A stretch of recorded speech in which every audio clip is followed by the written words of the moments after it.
প্রতি বছরের মতো এবারও সৌদি আরবের সঙ্গে মিল রেখে ঈদ উল ফিতর উদযাপন করছেন দেশের বিভিন্ন জেলার বেশ কয়েকটি গ্রামের মানুষ। চাঁদপুরের 40টি গ্রামে উৎসব মুখর পরিবেশে আগাম ঈদ উল ফিতর উদযাপিত হচ্ছে। হাজীগঞ্জের সাদরা দরবার শরীফে সকাল 9:30টায় ঈদের প্রধান জামাত অনুষ্ঠিত হয়। নামাজ শেষে মুসলিম উম্মাহ দেশ ও জাতির সুখ এবং সমৃদ্ধি কামনা করে দোয়া ও মোনাজাত করেন মুসল্লিরা। পরে কোলাকুলি করে ঈদের শুভেচ্ছা বিনিময় করেন তারা। প্রতি বছর মুসলিম বিশ্বের সাথে কয়েক ঘন্টার ব্যবধানে রমজানের রোজা এবং ঈদ উল ফিতর পালন করে আসছেন তারা। এতে খুব আনন্দিত মুসল্লিরা।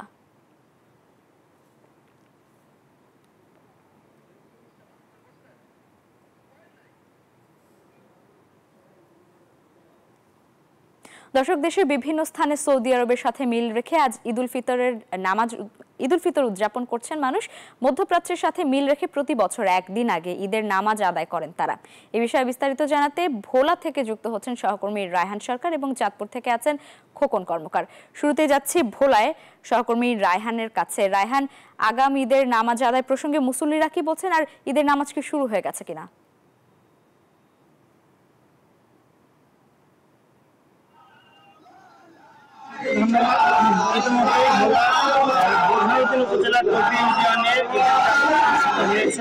এখন তারা নামাজ পরবর্তী দোয়া মোনাজাতে অংশ নিচ্ছেন।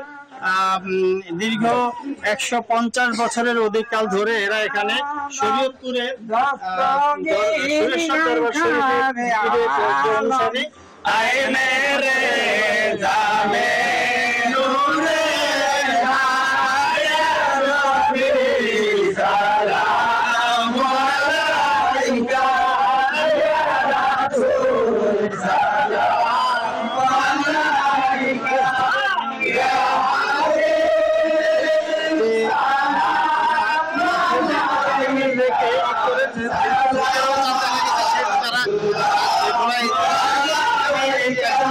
কথা বলছি। আসসালামু আলাইকুম। হ্যাঁ বলেন, জোরে বলেন।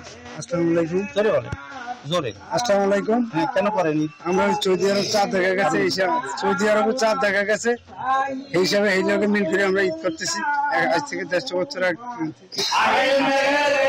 আমরা মুসলিম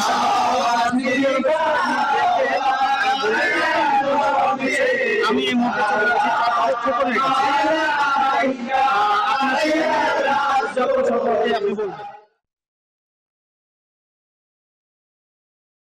বান্ডেল থাকলে প্রতি সেনমানিতে টাকা বাঁচবে। বিকাশ সেনমানি বান্ডেল কিনে জিতুন প্রতি লেনদেনে।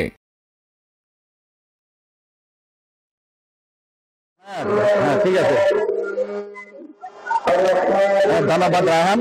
চাঁদপুরের 5 উপজেলায় 40টি গ্রামে আগাম ঈদ উদযাপিত হচ্ছে প্রতি বছরের ন্যায়। এবারও কিন্তু সেই একদিন আগেই তারা ঈদ উদযাপন করছেন। আমি আছি চাঁদপুর হাজীগঞ্জ উপজেলায়। সেখানে করছেন জাকারিয়া আল মাদানি। তিনি সকাল 9:20 নামাজের ইমামতি করেন এবং সেখান থেকে শত শত মুসল্লিরা তারা ঈদের নামাজ পড়ার জন্য কিন্তু এখানে একবদ্ধ হয়েছেন। এই নামাজ প্রবর্তন করেন জাকারিয়া চৌধুরীর পিতা মরহুম ইসহাক চৌধুরী। তিনি 1928 সালে এই প্রবর্তন শুরু করেন। আজ থেকে 97 বছর ধরে কিন্তু তারা উত্তরসূরি যারা আছেন তারা একদিন আগেই এখানে তারা ঈদের নামাজ আদায় করে আসছেন এবং কোরবানি ঈদেও কিন্তু ঠিক একই পর্যায়ে সৌদি আরবের সাথে রেখেই তারা এই ঈদের জামাত আদায় করেন। এই এখন চলছে ঈদের নামাজ চলছে। মুসল্লিরা তারা তাদের নামাজ আদায় করছেন এবং দলে দলে সে এলাকার প্রায় 40টি গ্রামের মানুষ এখানে এসে নামাজ পড়তে হচ্ছেন। এছাড়া হাজীগঞ্জ, শাহরাস্তি এবং মতলব এবং কচুয়া, এই 5 উপজেলায় কিন্তু এই আগাম ঈদ উদযাপিত হচ্ছে। আমি ফিরছি স্টুডিওতে। খোকন, ধন্যবাদ আপনাকে।